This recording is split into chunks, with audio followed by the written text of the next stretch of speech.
Dr. Makali Mulu. Yeah, thank you very much, Honorable Speaker. Honorable Speaker, even as I rise to support this Central Bank of Kenya Amendment Bill, I want really to start by thanking you for using your discretion, Honorable Speaker. You know, Honorable Speaker, the two honorable members who have just spoken, Honorable Speaker, Dr. Mutunga is a guy, or honorable member, who has actually a PhD in economics. Boni Mwalika has a master's in economics.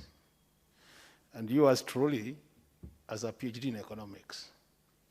So these are very potential finance ministers, governors of the central bank, and that's why I want to thank you for the discretion, because really, you'll not be surprised with what is happening in the country, Honorable Speaker, to find one of these guys implementing this bill once it's passed by this House.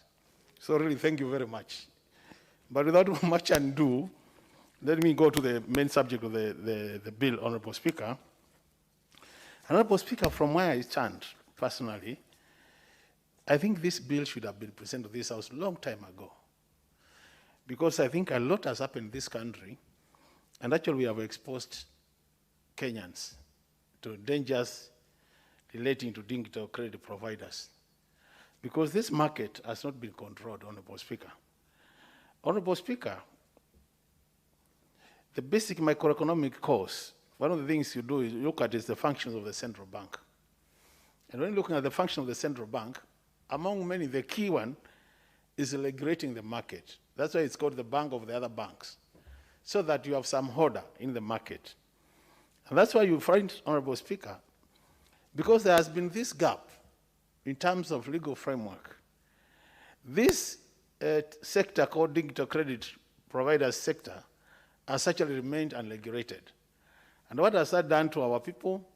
Our people have got into a market which has no control, market which have not enough information, and the market where as a result of lack of enough information, Honorable Speaker, then they have ended up paying a lot of money to these providers. Honorable Speaker, I don't know whether we might have experienced this, but what has happened, mostly the grandmothers, I'm sure some of us might have been lucky to have their grandmothers been alive, or grandmothers to our children been alive. You realize that most of the grandmothers are not literate, and they would use their grandchildren either to get money withdrawn from the M-Pesa, or even when to want to read anything from the phone, they would ask their grandchildren to look at their phone and do. So what has happened? Most of them have suffered. Their grandchildren have gone to an extent of even going through their phones, and actually they do the police thing in their grandmother's phone. So that when you send your mother money, you find you have sent 5,000, and she tells you, I've already received 3,000. So now you ask your mom, what has happened? Little did she know that it was actually done by police and by the grandchild. And since the grandchildren are many, she might not be able to say who exactly did that. So this has really exposed our people, Honorable Speaker. And that's why, to me, I think it's very important that through this bill, we see a number of things happening, Honorable Speaker. One of them is that the central bank now, through this bill, will be able to license digital credit providers. Through licensing, what it will mean is that, Honorable Speaker, the registration requirements and process will actually go through a process so that we make sure that anybody who registered, Honorable Speaker, has been taken through a process, and they have been confirmed that they are not people who are like to call Kenyans. What is the importance of that? The importance of that licensing process is also very good, and I like the way the bill has captured it. The bill is saying, once this becomes an act of parliament, Honorable Speaker, anybody who has been practicing digital lending will only have 6 months to register with the central bank. So that means now the whole market will be controlled, and if anything goes wrong, we can easily know where to go and who to punish.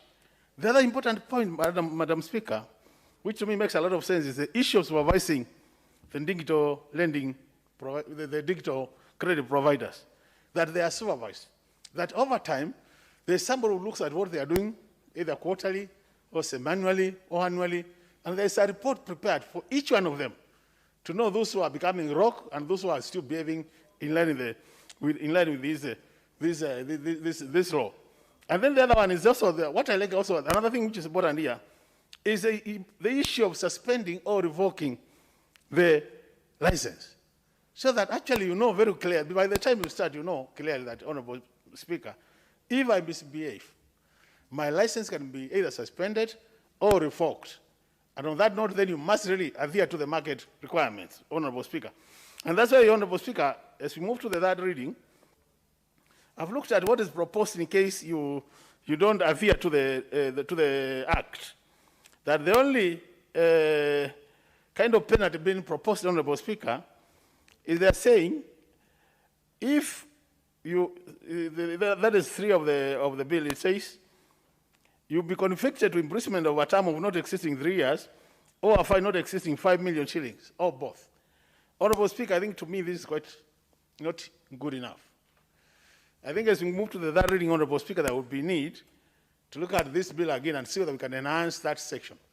So that if people commit an offense in line with this Act, then the penalty is actually enhanced. And that will, to some extent, deter people from really taking this bill to the Honorable Speaker. Honorable Speaker, the other important thing with this bill is the issue of data protection. You know, Honorable Speaker, this is a problem where data is very important. And as you join some of these platforms, you provide so much data about yourself. And if that data is not protected, Honorable Speaker, it could easily be misused in other areas. And I think really this bill, as start working on the regulations, there will be need to make sure that the data provided by Kenyans is actually protected. And that data cannot be misused for other bad reasons, including money laundering, Honorable Speaker. And that's why I think really that becomes very important. And at the same time, we'll also be protecting our consumers. You know, the world has become a global village. And you find you're borrowing everywhere. These bitcoins are all over the place. And even as we engage this important sector, because we cannot say it is not important. It's with us. It's going to be with us forever. But the thing is to make sure that the way we conduct business in these platforms, Honorable Speaker, is a way which then doesn't really expose our people. And those are Kenyans. And the other important bit is also the issue of reporting, that this bill will also demand that there's regular reporting of what is happening in the sector. And that is captured as we look at the regulations, Honorable Speaker, that these digital credit providers will also be expected to report on their activities. And I think to me that will be very important, because through that then things like anti-money laundering can actually be controlled to make sure that we still protect our economy against some of these financial evils. So, Honorable Speaker, really, I want to thank the move of this bill and urge that now that we have the majority leader here, Honorable Kimunya, that this is a bill we need to fast track as a parliament, so that we give Kenyans this law which will really protect our financial sector. And in the long run, Honorable Speaker, we'll have a situation where then people can borrow through this, because even us, there's a lot of convenience, Honorable Speaker, even as you are seated there. You can transact all your business. You can actually transfer money to your account. You can withdraw money from your account. You can send money to somebody you want to send. And really, there's a lot of convenience in this sector. But we really don't want to expose Kenyans, even as they enjoy that convenience. And the other point, Honorable Speaker, which I think is critical, and this really will need some financial minds to think through, is the issue of the interest.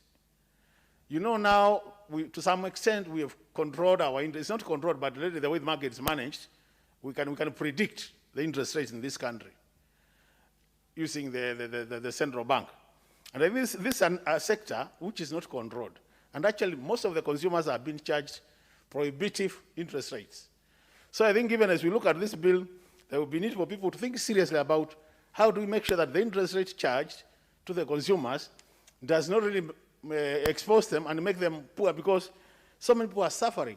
I like the honorable member was saying, you want to send money to somebody, they will call you, say, we have a burial, please help us. When you want to send the money for burial, they tell you, no, don't send to that number, send to this other number.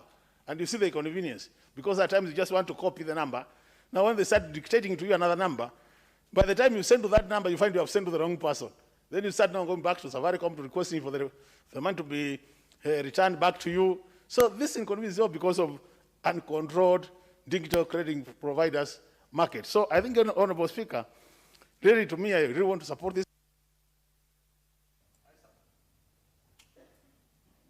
Honorable Makali Mulu, Doctor, I wish you the best in your pursuit for central bank governorship or finance cabinet secretary.